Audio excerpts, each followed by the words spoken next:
Bueno, continúa el Señor hablando allí a sus discípulos en la montaña. Y después de haber dado las bienaventuranzas, como lo hemos estudiado, después de haberles dicho ustedes son sal, ustedes son luz, les dice: no piensen que he venido a anular la ley o los profetas. No he venido a anularlos, sino a darles cumplimiento.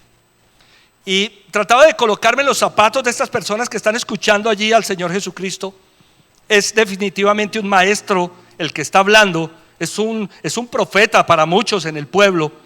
Todavía no se había recalcado la figura de Mesías, digamos. Es su primer sermón, pero sí viene con novedades en su sermón. Y cuando el Señor Jesús dice: no piensen que he venido a anular la ley de los profetas, creo que muchos dijeron: como veníamos de bien, como veníamos de bien, vea todo lo bonito que nos está hablando, y ahora nos vas a pedir que sigamos manteniendo toda la enseñanza del Antiguo Testamento. La Biblia, la expresión la ley y los profetas hace referencia al Antiguo Testamento. Dios había hecho exigencias a su pueblo que debían cumplirse a través de los profetas. Dios les había dicho cómo debían vivir, cómo debían hacer las cosas. Bueno, más adelante el Señor Jesús en su ministerio, y lo vamos a ver al final, dice que de amar a Dios y de amar al prójimo dependen la ley y los profetas. Eso dijo el Señor. Y Pablo también dice a los romanos que el amor es el cumplimiento de la ley. Pero está bien, el Señor les dice: yo vengo a cumplir esto. Es que Jesús es la ley, Jesús son los profetas. Amén. Él fue el que manifestó todo lo que se dijo en el Antiguo Testamento. Es que Jesús es Dios. Y no podía, bueno, Dios puede hacer lo que quiera, hacer menos que cumplir lo que Él mismo había exigido. ¿A qué vino el Señor? A cumplir lo que Él mismo había exigido. Esa es la gracia de Dios, ¿no? Hacerse hombre para cumplir los requerimientos, y entonces nosotros podamos, porque Él lo hizo, vivir como Él quiere. Versículo 18. Les aseguro que mientras existan el cielo y la tierra, ni una letra ni una tilde de la ley desaparecerán hasta que todo se haya cumplido. Frente a la expresión la ley, en el Antiguo Testamento tenemos dos consideraciones. La ley de Dios dada al pueblo de Israel en las tablas de piedra. ¿Recuerdan ese pasaje de la Biblia cuando Moisés sube al monte de Sinaí y allí recibe la ley de Dios en tablas de piedra? Los 10 mandamientos de la ley de Dios es una de las consideraciones acerca de la ley que tenemos en el Antiguo Testamento.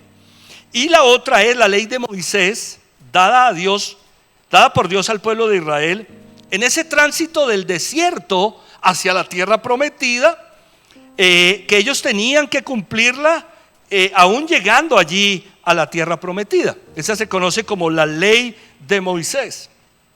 De estas dos leyes, la pregunta es: ¿cuál es la que está vigente para nosotros hoy? ¿Cuál es la que nosotros tenemos que seguir cumpliendo? Estamos hablando de dos consideraciones de la ley: la ley de Dios o los 10 mandamientos, y la ley de Moisés dada al pueblo de Israel en esa época. ¿Cuál de las dos tenemos nosotros que cumplir hoy? Los 10 mandamientos de la ley de Dios. Esos siguen vigentes. Estos siguen vigentes.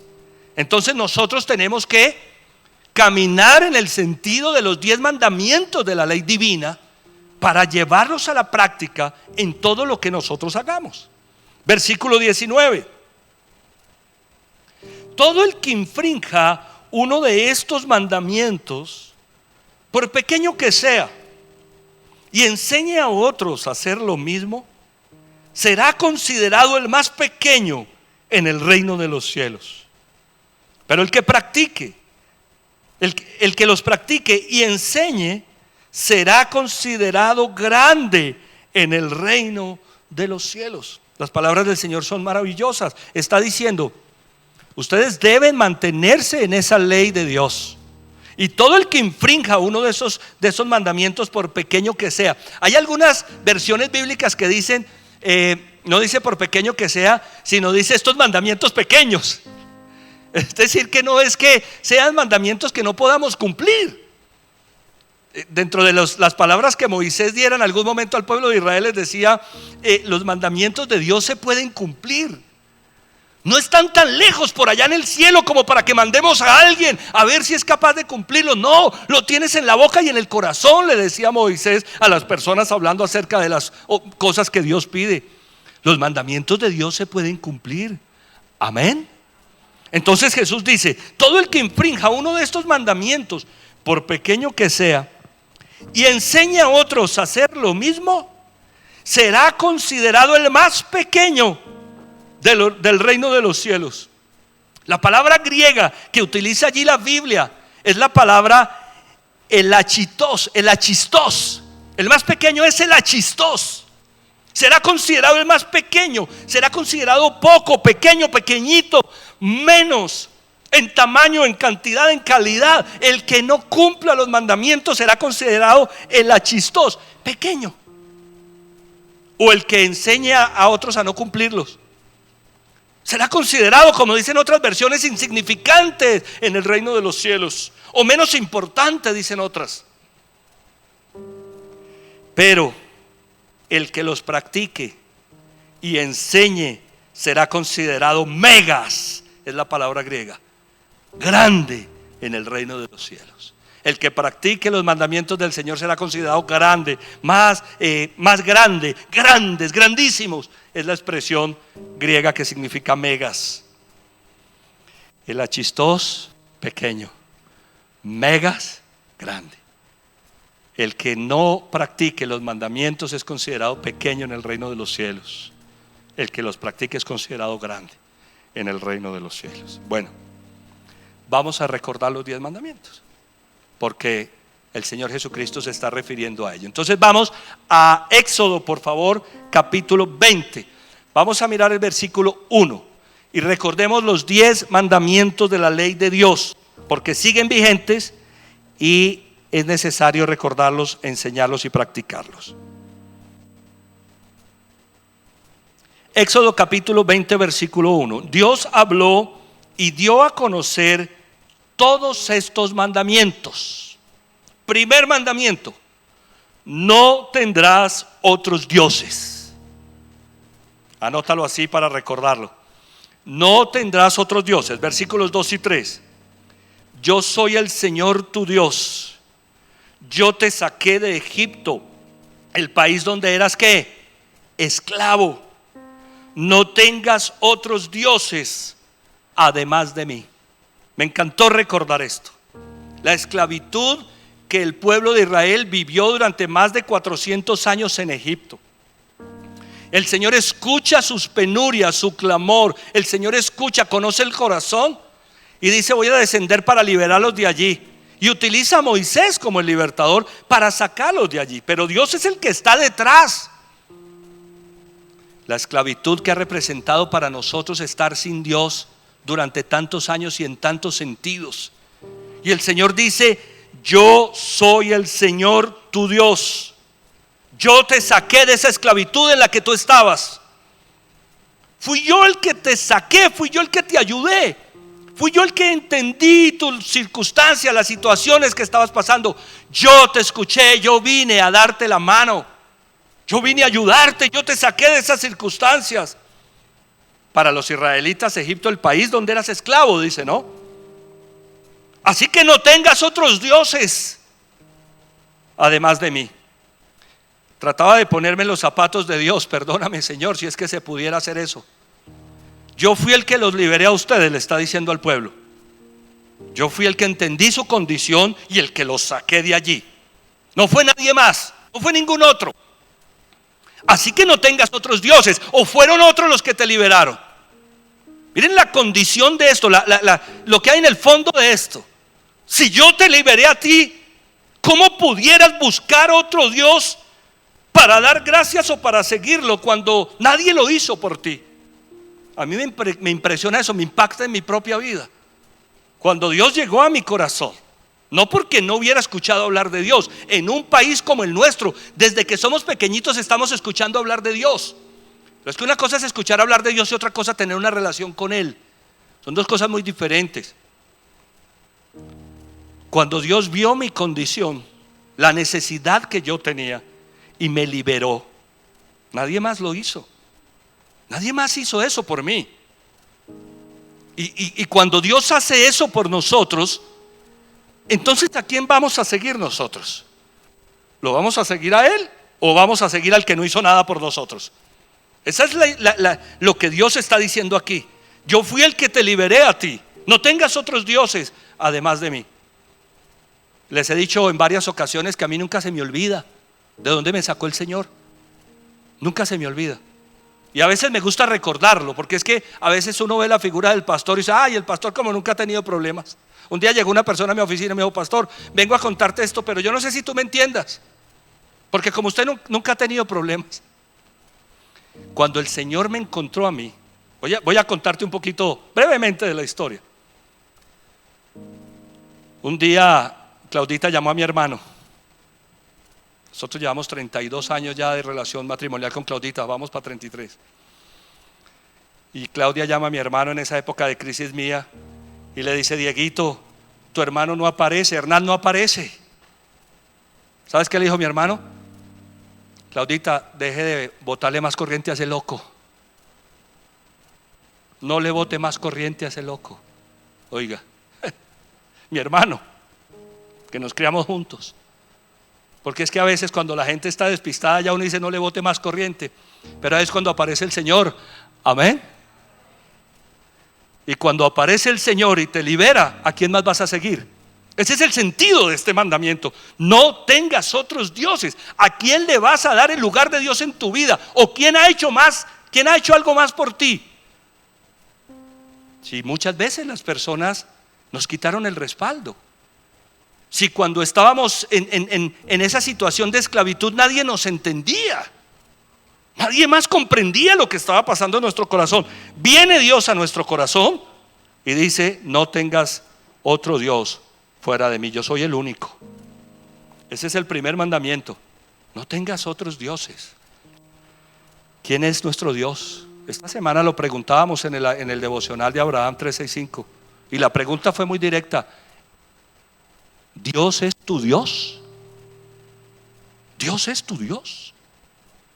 Porque hay muchos dioses, pero fíjense ustedes, dioses con D, ¿qué? Con D chica. Mira lo que dice la palabra allí: no tengas otros dioses con D chica. Hay un solo Dios, amén. Hay un solo Dios que es el Dios verdadero. Los demás son dioses con D chica que no pueden hacer nada.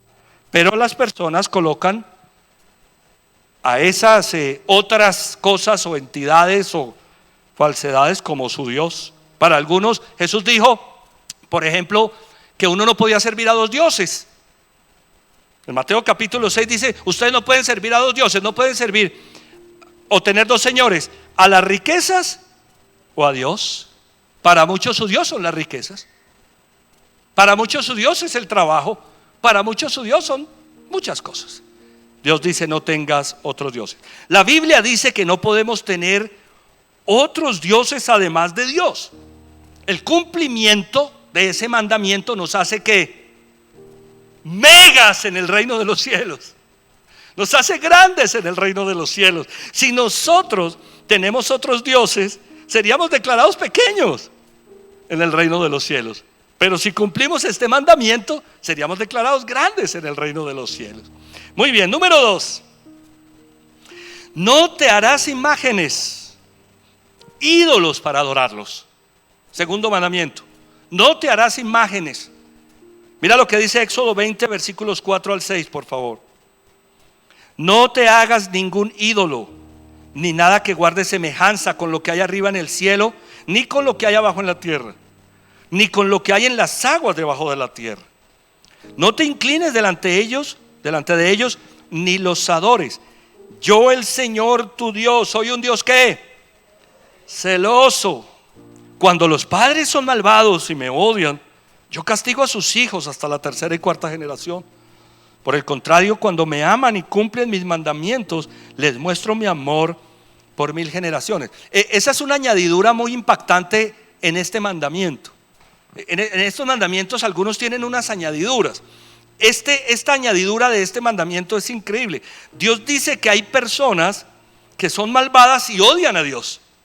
Eso es lo que dice la palabra. Dice, cuando los padres son malvados y me odian. Impactante pensar que hay personas que tienen maldad en su corazón y no quieren a Dios, que lo odian. Eso es lo que dice la Biblia. Dice, yo castigo a sus hijos hasta la tercera y cuarta generación. La falta de amor por Dios, el odio hacia el Señor, ocasiona castigo generacional. Por eso nosotros debemos amar a Dios. Amén. Porque ahí dice, por el contrario, cuando me aman y cumplen mis mandamientos, les muestro mi amor. ¿Por cuántas generaciones? Por 1000 generaciones. Por 1000 generaciones. La Biblia dice, no te hagas ningún ídolo, ni nada que guarde semejanza con lo que hay arriba en el cielo, ni con lo que hay abajo en la tierra, ni con lo que hay en las aguas. No podemos hacer imágenes, ¿cierto? Ahora podríamos nosotros decir que hay muchas maneras de idolatría.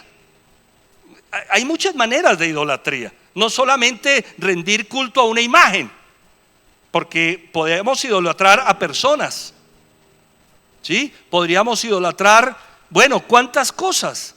Un familiar, nuestros padres, nuestros hijos podrían ser objeto de idolatría, o un trabajo, o un deporte, o una figura en este mundo podría ser objeto de idolatría. Algunos idolatran el trabajo o tantas cosas.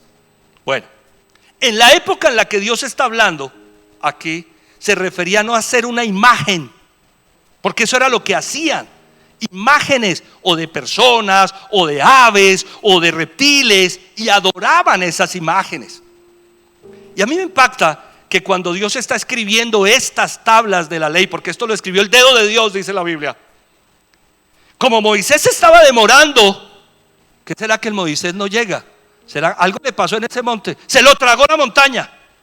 Como Moisés estaba demorando y los israelitas están abajo, se empiezan a desesperar, cogen a Aarón, lo aprietan del cuello y le dicen, hermano, ¿dónde está Moisés? Su hermano nos dejó tirados. ¿Qué hacemos? Vamos a hacer un Dios. Recogen todo el oro que tenían, o parte del oro que tenían. Miren lo que está pasando mientras Dios está hablando con Moisés. Recogen el oro y ustedes saben qué hicieron. ¿Qué hicieron? Un becerro de oro. Un becerro de oro.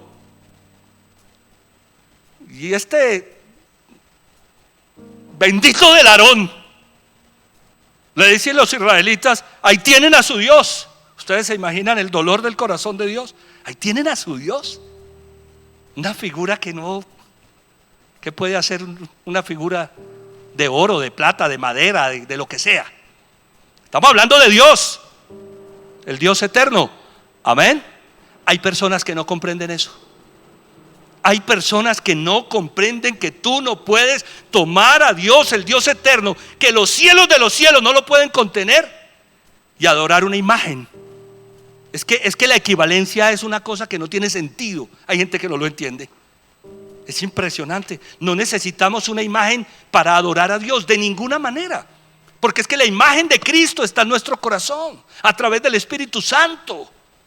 Él está sellado. Y frente a esto se presentan muchas discusiones. Algunos dicen, no, es que es como tener la foto de la mamá en la cartera, entonces cuando yo la miro, entonces me acuerdo de mi mamá tan bonita. Son falsedades todas. Tú no necesitas una imagen, porque es que el segundo mandamiento es, no adorarás imágenes, no te harás ídolos, no te postrarás ante ellos. La Biblia dice que no debemos hacernos ningún ídolo ni inclinarnos ante los ídolos, y cuando nosotros hacemos eso estamos cumpliendo ante Dios. Si adoramos imágenes somos declarados pequeños en el reino de los cielos. Si no lo hacemos somos declarados grandes en el reino de los cielos. Y yo sé que esto es muy complejo en un entorno como el nuestro, pero nosotros tenemos que aprender lo que dice la palabra del Señor y sobre todo enseñarla. Cuando tienes a Dios en el corazón, no necesitas una imagen que te lo represente, porque es que el fuego de Dios es algo maravilloso en el interior. Amén. No, uno dice, Señor, ¿qué más? Él lo llena todo. Recuerdo las palabras de mi buen amigo Guillermo Caro, que solía decir, yo no entiendo cómo, si la Biblia dice que los cielos de los cielos, que Dios es tan grande que los cielos de los cielos no lo pueden contener, ¿no? Que los cielos de los cielos no lo pueden contener, ¿cómo tiene la capacidad de hacerse tan pequeñito que cabe en mi corazón? Bueno, la Biblia dice que por la fe Dios habita en nuestro corazón. Y cuando Dios está en nuestro corazón, no necesitamos hacernos imágenes ni idolatrar absolutamente nada, porque es algo que Dios estableció. Es el segundo mandamiento: no te hagas ídolos de nada. Número 3: no pronunciarás el nombre de Dios en vano. Versículos 7 y 8, por favor, ahí en Éxodo 20. No pronuncies el nombre del Señor tu Dios a la ligera. Yo el Señor, dice, no tendré por inocente a quien se atreva a pronunciar mi nombre a la ligera. No pronuncien el nombre del Señor, dice, en vano, a la ligera, inútilmente, sin sentido. Hay cosas que a uno lo impactan, ¿no? A veces pronunciamos el nombre de Dios a la ligera, o suceden inclusive cosas que suceden cosas que pasan y nosotros decimos: esto es de Dios. Hay expresiones que cuando yo las escucho a mí se me eriza todo por este mandamiento. No porque Dios no se mueva, Dios se mueve de muchas maneras. La pregunta ¿es Dios el que lo está ocasionando? Como para decir esto es de Dios, o puro Dios, o aquí está Dios, o tantas expresiones que nosotros utilizamos. Es interesante meditar un poco cuando nosotros vamos a nombrar el nombre de Dios, ¿por qué lo estamos haciendo? La Biblia dice: no pronuncies el nombre del Señor tu Dios a la ligera o en vano. ¿Cuántas cosas decimos que las vamos a hacer en nombre de Dios y no las hacemos? ¿Qué es eso? Es incumplir este mandamiento. O muchas veces decimos: esto me lo puso Dios en el corazón. A veces decimos: esto me lo puso Dios en el corazón, y no hacemos lo que Dios me puso en el corazón. Wow, qué cosa tan seria esta. O esto es de Dios. Son cosas que nosotros tenemos que cavilar, pensar. Vamos a involucrar el nombre de Dios en una actividad, en una acción que nosotros no vamos a realizar. Eso no es pronunciar el nombre de Dios a la ligera. Eso no es pronunciar el nombre de Dios en vano. A mí me da hasta susto, como dicen por ahí, hacer eso. Es que la Biblia dice: yo el Señor no tendré por inocente a quien se atreva a pronunciar mi nombre a la ligera. Mejor ser prudentes. Amén.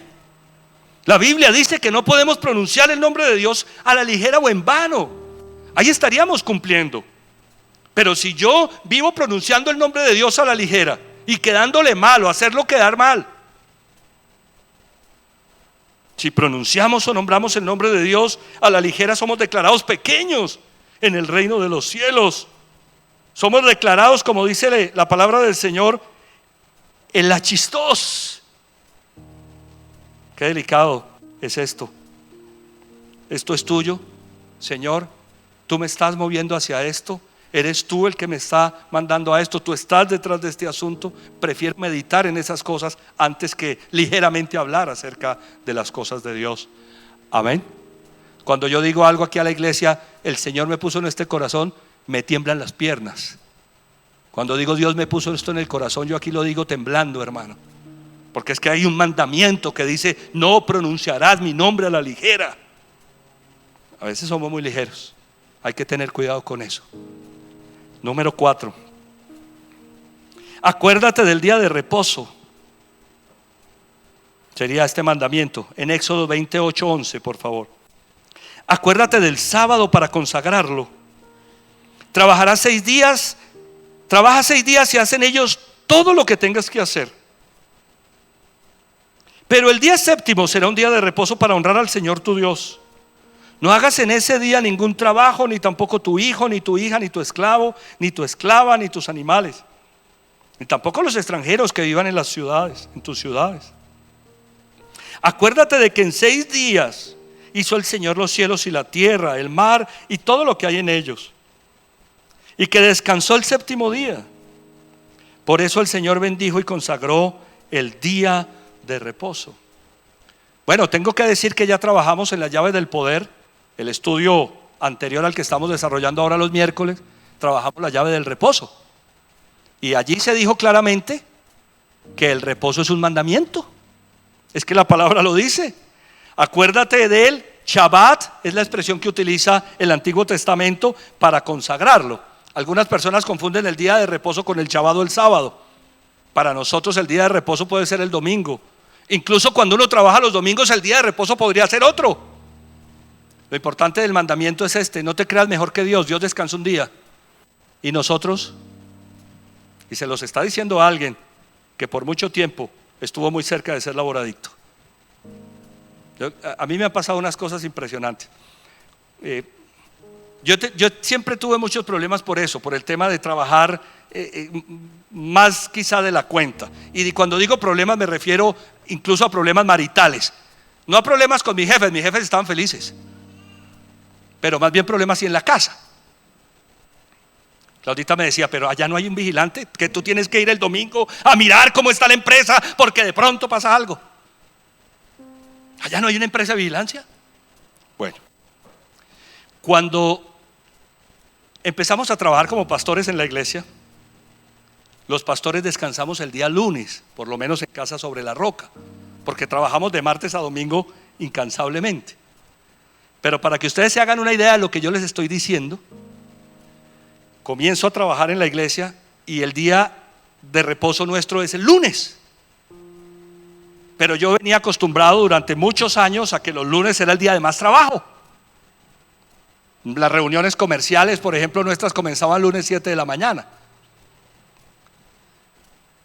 Y yo empiezo a descansar los lunes. ¿Sabes cómo me sentía? Como un vago. Así me sentía. Yo decía: yo estoy robando.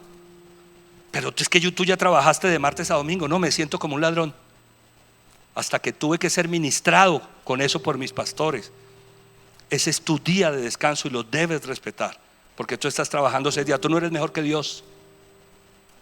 A veces pensamos que si no trabajamos los 7 días no nos va a alcanzar la plata, o que es que tiene que hacerlo como hacía yo, que tenía que trabajar todos los días, porque es que si no trabajo todos los días entonces no va a llegar el alimento. No, qué confianza en Dios tan tremenda. Tenemos que descansar un día. Amén. Eso dice la Biblia, es un mandamiento. ¿Confiamos en Dios o no confiamos en Él? Y ese día dedicarnos a nuestro descanso, dedicarnos a nuestra familia, al Señor, y cumplir con este mandamiento. La Biblia dice que debemos acordarnos del día de reposo, y si nosotros lo hacemos, estamos cumpliendo.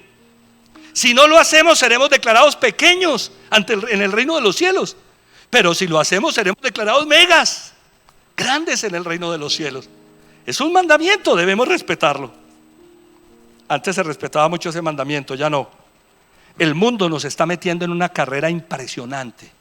No alcanza el tiempo, no alcanzan los recursos, no alcanza la vida, no alcanza la familia, no alcanza nada.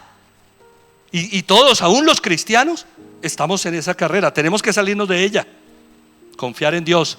Amén. Número 5.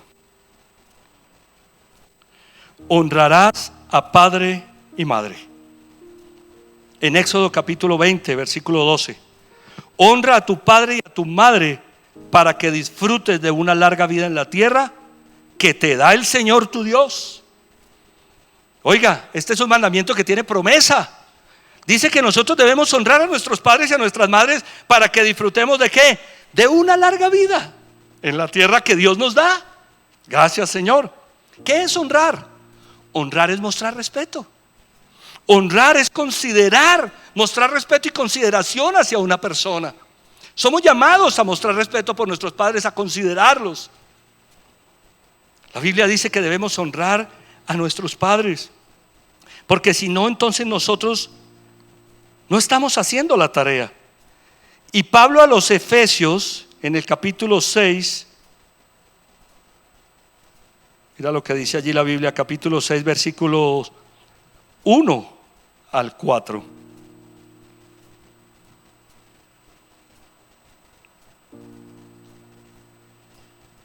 Da alcance a este mandamiento en sus enseñanzas. Hijos, obedezcan en el Señor a sus padres, porque esto es ¿qué? Justo. Obedezcan en el Señor a sus padres. El que está en el Señor debe honrar al Señor obedeciendo a los padres. Versículo 2. Honra a tu padre y a tu madre, que es el primer mandamiento con promesa, para que te vaya bien y disfrutes de una larga vida en la tierra. Pablo retoma las palabras, las recoge. Versículo 4: y ustedes, padres, no hagan enojar a sus hijos, sino críenlos según la disciplina de instrucción del Señor. Ya hemos hablado de esto, pero en algún momento volveremos a hablar acerca de cómo los padres debemos relacionarnos con nuestros hijos, porque la Biblia también lo dice. Pero estamos hablando del mandamiento, que es honrar a padre y madre, que es respetar, que es considerar, que es tenerlos en cuenta, que es velar por ellos, que es ayudarles, que es estar pendientes. En este momento muchos de nosotros tenemos a nuestros padres ya con una edad considerable, y esa edad trae consigo muchas cosas, y es tiempo de apoyar, es tiempo de respaldarlos, es tiempo de estar ahí pendientes para ver cómo les podemos ayudar. Hay pastores que tú no conoces a mis papás, yo no los conozco, pero Dios sí. Y yo sé que hay personas que muchas veces son difíciles y las relaciones no son fáciles en sí mismas, pero la palabra de Dios dice lo que dice. Amén. Entonces es mejor orar y pedirle al Señor que si hay que restaurar, sanar, limpiar nuestro corazón con respecto a una relación con nuestros padres, que lo podamos hacer. Pero de parte nuestra, honrémoslos. De parte nuestra, estemos pendientes de ellos, porque eso es lo que el Señor nos va a pedir. Si nosotros no honramos a nuestros padres, seremos declarados pequeños en el reino de los cielos. Pero si los honramos, seremos declarados grandes, megas en el reino de los cielos. Número 6. No matarás. Éxodo 20:13, por favor. No mates. Estas son muy sintéticas estas palabras, ¿cierto? No mates. ¿Qué es matar? Es quitar la vida a una persona. Eso es matar, quitarle la vida a una persona. Otras versiones dicen: no cometerás homicidio, no cometerás asesinato en este mandamiento. Asesinar es matar a una persona con premeditación o con otra circunstancia agravante. Y la Biblia dice que nosotros no le podemos quitar la vida a una persona. Eso está claramente, es un mandamiento. Algunas personas se preguntan en qué rango entra el aborto. Si el aborto entra en este rango, si eso no es un asesinato. Quiero compartirles un artículo que leí hace unos días del diario El País de España, de mayo 26 de este año, que se titulaba: los científicos piden investigar embriones de más de 14 días para entender el momento más importante del desarrollo humano. Ahí hay unos temas éticos que no me quiero meter en eso, pero sí en el fondo, que lo vamos a mirar. Durante más de 40 años muchos países han asumido que un individuo empieza a ser un individuo a los 14 días de edad. Para entonces los humanos somos aún un embrión. Se refiere a los 14 días de gestación. Dice: para entonces los humanos somos aún un embrión de unas pocas células, más pequeños que la punta de un lápiz. Pero a los 14 días se forma la línea primitiva que marca el momento después del cual ya es imposible que ese amasijo de células se divida para formar dos gemelos. Muchos países, incluida España, prohíben por ley cultivar embriones humanos en el laboratorio más allá de esa frontera. Un panel internacional de científicos pide hoy que se levante esa restricción. Su principal argumento es que por primera vez en la historia ahora es posible estudiar uno de los momentos más cruciales del desarrollo humano, el que va de los 14 a los 28 días del desarrollo embrionario, conocido como gastrulación. Los biólogos del desarrollo dicen que el momento más importante en la vida de una persona no es cuando nace, ni cuando tiene hijos, ni cuando muere, sino cuando gastrula, es decir, cuando tiene 14 días de gestación. Dicen los científicos que la vida, el momento más importante en la vida de una persona, lo dicen los científicos, es cuando gastrula, entre los 14 y 28 días de gestación. Dice aquí, los biólogos del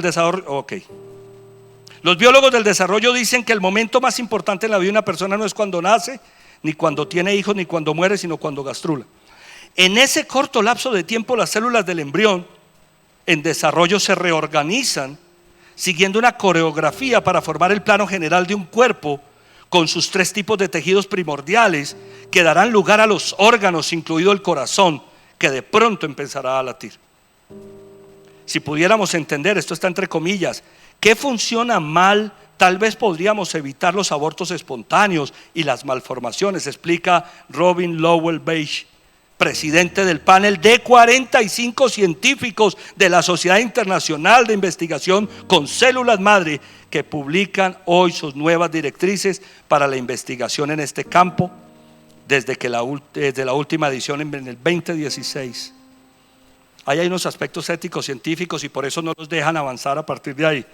Pero si los científicos dicen que el momento más importante de la vida humana se da a los 14 días de gestación, ¿qué es el aborto entonces? Es quitar la vida de un ser humano con premeditación. Eso es el aborto, en su formación, en su desarrollo. Un aborto es un asesinato, para que estemos claros. Algunos lo entienden de otra manera, pero la vida comienza desde el momento de la gestación. La Biblia dice que nosotros no podemos incumplir ese mandamiento. Nosotros no podemos matar a nadie.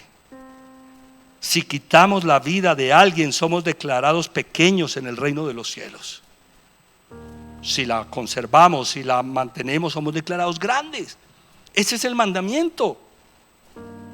Muy bien. Número 7. No cometerás adulterio. Éxodo 20:14, por favor. Mira lo que dice allí la palabra de Dios. No cometas adulterio. El adulterio es la relación de una persona casada con otra persona que no es su cónyuge, que involucra las emociones, las palabras, la intimidad sexual. Y la Biblia dice que nosotros no podemos cometer adulterio, porque el adulterio tiene que ver con la infidelidad. Y mira lo que dice la palabra del Señor en Hebreos capítulo 13, porque el Nuevo Testamento da alcance a estas cosas. En Hebreos 13:4 dice: tengan todos en alta estima el matrimonio y la fidelidad conyugal, porque Dios juzgará a los adúlteros y a todos los que cometen inmoralidades sexuales. ¿No? Tengan todos en alta estima el matrimonio y la fidelidad conyugal. Y la pregunta que siempre me he hecho aquí es: ¿qué tanto valor tiene nuestra relación conyugal? ¿Cuánto vale tu matrimonio? Se lo he preguntado a muchas personas en consejería. ¿Cuánto vale tu matrimonio? ¿Qué valor tiene? ¿Qué peso tiene? ¿No? Tengan todos en alta estima el matrimonio, porque si nuestro matrimonio tiene un gran valor, nosotros lo vamos a cuidar. Nosotros no vamos a fallarle a aquella persona que está a nuestro lado, porque mi matrimonio vale oro. Ahora, si no vale oro, pero el matrimonio para Dios es oro. Amén. El matrimonio para Dios es oro puro. Por eso la Biblia dice: hey, pilas, pilas, ojo con el adulterio. Es un mandamiento. La Biblia dice que nosotros no podemos cometer adulterio, y ese es el cumplimiento del mandamiento. Ahora, si nosotros somos adúlteros, seremos declarados pequeños en el reino de los cielos. Pero si nosotros somos fieles, seremos declarados megas, grandes. El Señor va a juzgar todas estas cosas, dice la palabra. Número 8. No robarás. Éxodo 20:15. No robes. Robar es quitar a una persona algo que le pertenece con ánimo de lucro, en medio de un descuido, de un engaño, o con violencia, o con intimidación, o utilizando la fuerza. Robar es hurtar, robar es quitar, robar es saquear, robar es tomar lo que no nos pertenece. Por eso la Biblia dice: no robarás, no tomarás lo que no es tuyo. Es que lo que no es nuestro nosotros no lo podemos tomar de ninguna manera. Ay, pastores, que lo tomé prestado. La Biblia dice que nosotros no debemos robar. Dice: no robarás. Es un mandamiento de la ley de Dios, y están vigentes los mandamientos. Si nosotros robamos, seremos declarados pequeños en el reino de los cielos. Pero si cumplimos el mandamiento, seremos declarados grandes. Nosotros no podemos robar. No podemos sustraer, quitarle a alguien algo que le pertenece, que no es nuestro.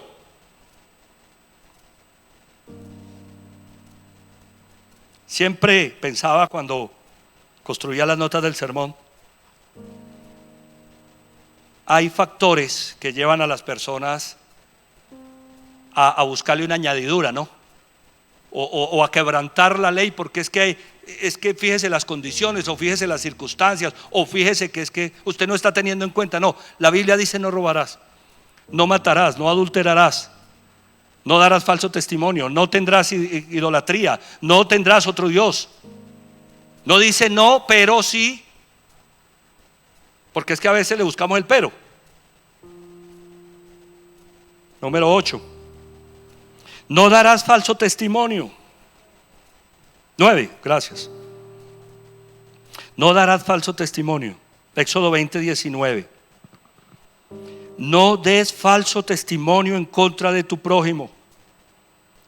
Cualquier cosa que digamos acerca de nuestro prójimo que no sea cierta, que no sea exacta, que no esté comprobada, que no esté verificada, es un pecado. Eso es lo que dice la palabra. Si nosotros decimos algo en contra de alguien que no está verificado, que no es cierto, que no es veraz, es un pecado. La calumnia, la mentira, la difamación, el chisme, todo eso entra dentro de este pecado, o dentro de este mandamiento más bien, que se convierte en pecado cuando no lo cumplimos. La Biblia dice que no podemos dar falso testimonio en contra de nuestro prójimo. Ahí está el cumplimiento del mandamiento. Si nosotros damos falso testimonio en contra de nuestro prójimo, seremos considerados en el reino de los cielos como ¿qué? Como pequeñitos.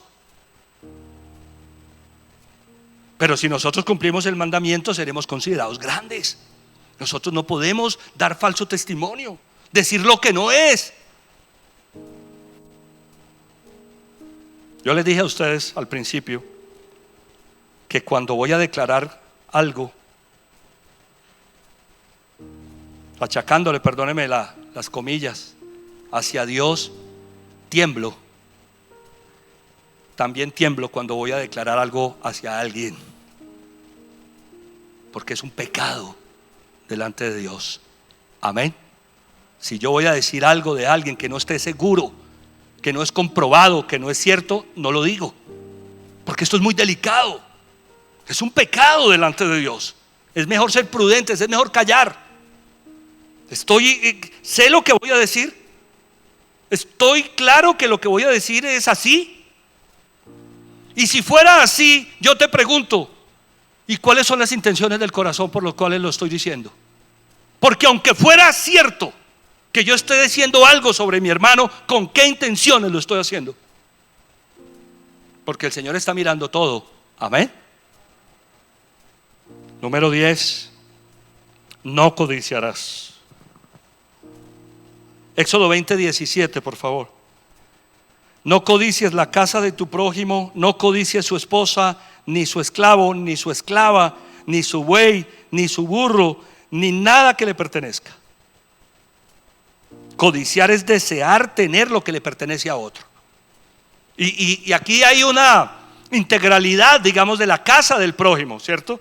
Habla de la esposa, habla de los bienes, habla de sus esclavos, es decir, sus trabajadores, habla de su buey, de su burro. En el contexto eran los bienes o el contenido o el valor que tenía la casa del prójimo, la familia, sus trabajadores, con qué conseguía su trabajo, entre comillas, su maquinaria, ¿no? Querer tener lo que le pertenece a otro se llama codicia, y es un pecado. La Biblia dice que yo no puedo codiciar. Si yo codicio, estoy incumpliendo la ley de Dios. Esto está vigente. Y a veces se nos van los ojos por diferentes circunstancias. Por ahí hay un dicho que dicen que el pasto de nuestro vecino siempre es el más verde. ¿Y por qué saben? ¿Dónde tenían los ojos? ¿Dónde teníamos los ojos? ¿Y por qué no apreciamos el verde pasto que hay en nuestras casas? Amén. Porque a veces se nos va el corazón y queremos lo que otros tienen, y se nos olvida que lo que hay en nuestra casa es maravilloso, que nuestra esposa es maravilloso y sus esposos, chicas, que nuestros burritos en las casas y nuestros bueyes son maravillosos, que las personas que están a nuestro lado tienen un potencial increíble. A veces se nos olvida eso. Codiciar es ser los más pequeños en el reino de los cielos. Si queremos ser megas, no podemos codiciar. Trabajar por lo nuestro. Eso es lo que nosotros tenemos que hacer. Bueno, vamos a terminar. Vamos a Mateo 5, por favor, nuevamente. Versículo 20. Mateo 5, 20. Terminemos allí revisando lo que dice la palabra.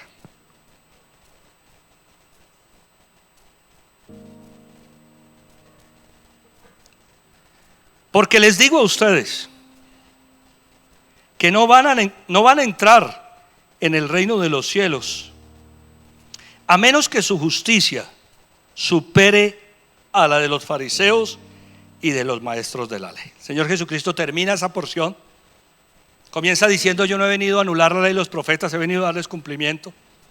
Nos da toda esa explicación. Hemos referido a la ley de Dios porque está vigente, pero tenemos que volver a sus palabras donde dice: porque les digo a ustedes que no van a entrar, atento iglesia, al reino de los cielos, a menos de que su proceder, su manera de actuar, su forma de vivir, a menos de que sus expresiones, su justicia supere a la de los fariseos y la de los maestros de la ley.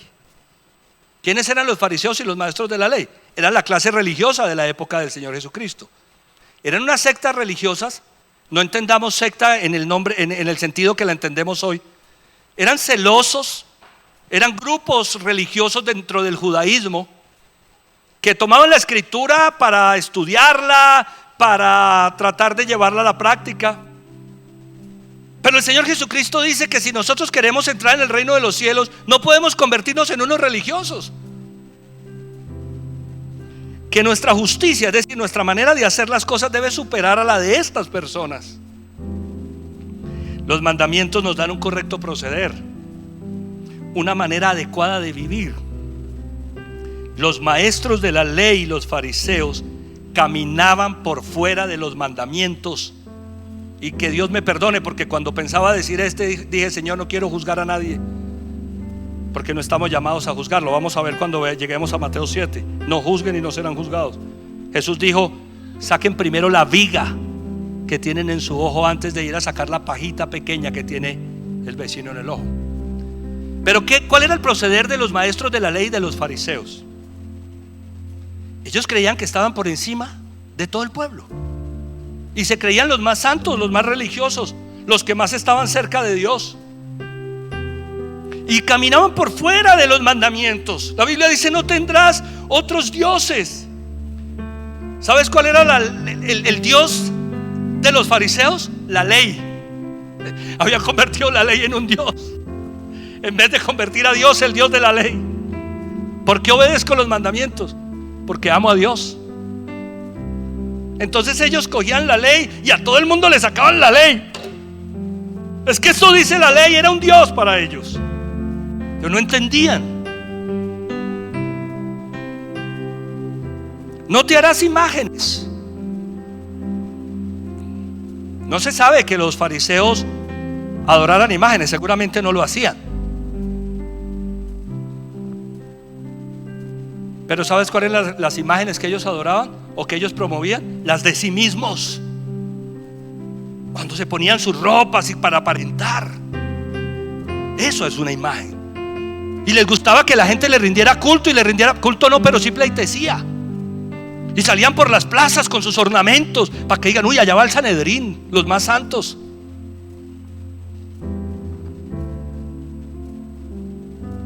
No pronunciarás el nombre de Dios en vano.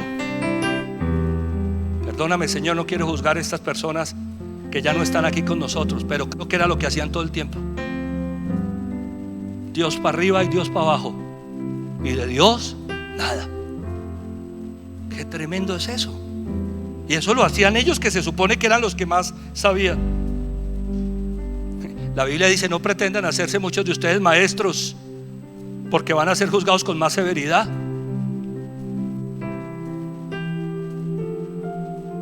Acuérdate del día de reposo. Eso sí lo practicaban, el día de reposo. No podía uno de sus trabajadores enfermarse porque se tenía que morir, porque no lo llevaban al médico. porque no entendían el mandamiento, porque eran fríos en entender el mandamiento, porque no comprendían por qué Dios había dado los mandamientos. Por eso Jesús les dijo: entonces el día que se les atasque un buey, ¿ustedes qué hacen? ¿Lo van a dejar morir o qué? Honrarás a padre y madre. ¿Sabe qué se inventó esta gente? La ley del corbán. Se llama así en la Biblia, estúdienlo. Pregunta de examen: ¿qué es el corbán? Que yo no puedo darle a mis papás porque lo que le iba a dar a ellos ya se lo dio a Dios. A grandes rasgos ese es el corbán. Y eso lo inventaron los fariseos. No matarás. Pues digamos que los fariseos y los maestros de la ley fueron los que llevaron al Señor Jesucristo a la cruz. O sea que tampoco cumplieron con ese. No cometerás adulterio. Bueno, hasta ya no me atrevería a hacer un juicio, porque no se dice que Caifás o uno de ellos tuviera por ahí una relación de adulterio. Pero es que el adulterio no es solamente con la esposa, digamos. El mandamiento se refiere al adulterio, a la relación de fidelidad con la esposa, pero también hay adulterio espiritual. Hay unos que pican aquí, pican allá.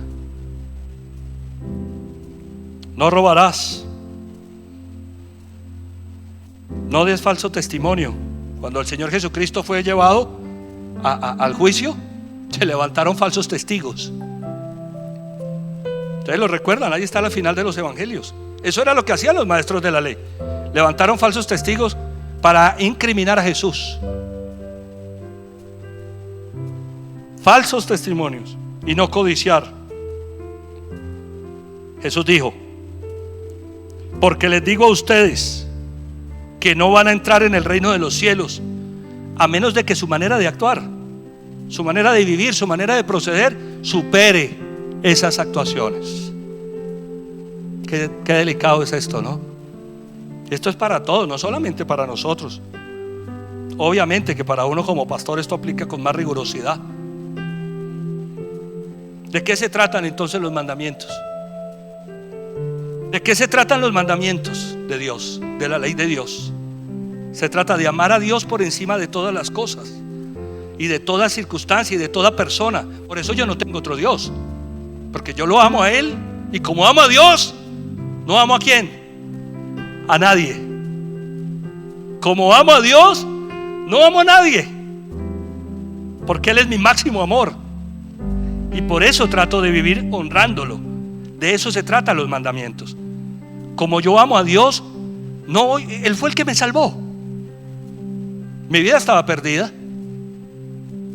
En el caso mío, personal, yo duré alrededor de un año, año y medio, pensando cómo quitarme la vida, cómo perder la vida.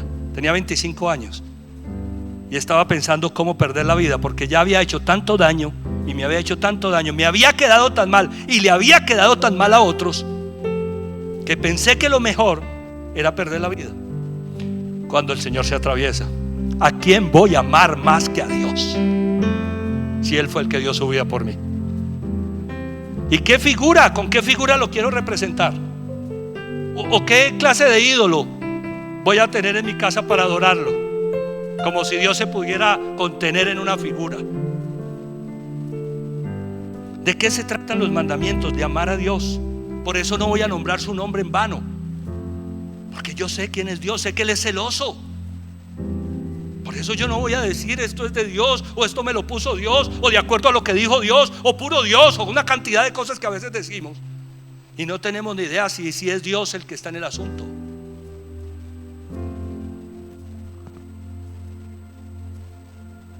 Por eso descanso. Tomo un día de descanso, porque Él lo hizo. Hizo la creación en 6 días, descansó el séptimo y me dice: ¿sabes qué? Descansa, que tú no eres más fuerte que yo. Y confía en mí, que ese día que no vas a trabajar, yo te voy a dar el doble, hermano. A mí me ha pasado. Yo dejé de trabajar los domingos y hacía en 6 días, me rendía más lo que hacía en 6 días que lo que hacía en 7. Honra a tu padre y a tu madre. ¿De qué se tratan los mandamientos?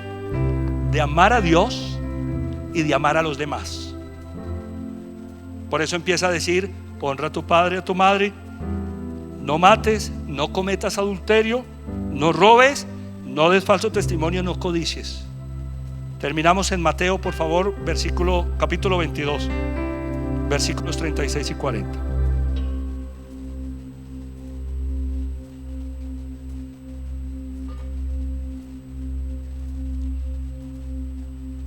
Maestro, ¿cuál es el mandamiento más importante de la ley? Ama al Señor tu Dios con todo tu corazón, con todo tu ser y con toda tu mente. Le respondió Jesús. Este es el primero y el más importante de los mandamientos. El segundo se parece a este: ama a tu prójimo como a ti mismo. De estos dos mandamientos dependen toda la ley y los profetas. Déjenme terminar diciendo que si en un país como este se obedecieran los mandamientos de Dios, no pasaría lo que está pasando. Amén.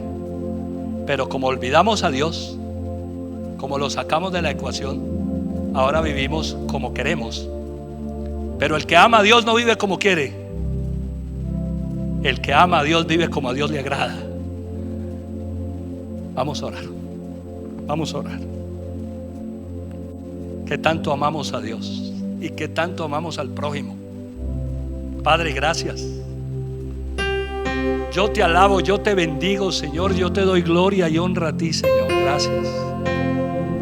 Yo te doy gracias por tu palabra, maravillosa palabra que habla hoy a nuestro corazón. Yo te pido perdón, Señor, porque muchas de estas cosas las he transgredido. Yo te pido perdón. No quiero ser llamado pequeño ante el reino o en el reino de los cielos. Quiero ser llamado mega, grande. Yo te pido perdón porque en verdad he sido pequeño, pequeñísimo. Gracias. Porque ahora al entenderlo, Señor, tengo una disposición diferente en mi corazón de amarte a ti, de amar a los demás y por eso vivir tus mandamientos. Gracias, Señor.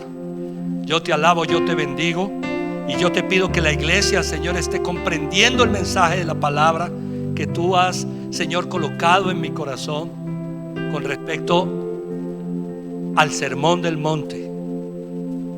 Qué bueno que todos lo pudiéramos practicar. Qué bueno que todos lo pudiéramos hacer. Qué bueno, Señor, que esto fuera vida en nosotros, nuestros hogares, nuestras casas, nuestra familia, la iglesia y la nación. Ayúdanos, Señor, a vivir tu palabra. Perdónanos.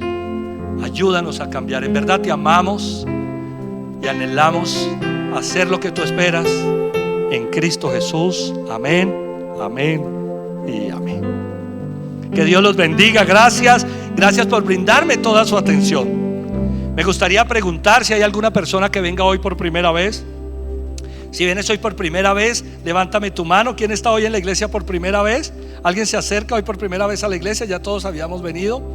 Que Dios los bendiga. No sé si estás allí en casa por primera vez o te vas a unir a este servicio en esta semana y es primera vez que escuchas la palabra en este sentido y Dios ha hablado a tu corazón. Y yo quiero con toda la iglesia hacer una oración. La llamamos la oración de fe o la oración de arrepentimiento. Voy a pedirles a todos que nos acompañen, porque quizá es muy probable que haya alguna persona por primera vez conectada o se vaya a conectar a este servicio. Y si ese es tu caso, quiero pedirte que con todo tu corazón repitas conmigo estas palabras. Vamos a acompañarlo todos allí en casa. Di conmigo esto: Señor Jesucristo, yo te necesito. Abro la puerta de mi corazón y te pido que entres en él y hagas de mí la persona que tú quieres que yo sea. Yo reconozco que he cometido muchos errores, fallas y pecados. Hoy me arrepiento de todas esas cosas y acepto que tú fuiste a la cruz a morir por mis pecados, que resucitaste de los muertos para darme vida eterna. Señor Jesús, dame la vida que tienes para mí. Amén y amén. Si hiciste esa oración hoy por primera vez, quiero enviarte un abrazo de mi parte, de mi hermosa familia, de la hermosa familia de la iglesia. Está saliendo en pantallas en este momento nuestro número de WhatsApp institucional o el código QR para que lo escanees y descargues el formulario. Nos cuentes que hiciste esta oración por primera vez.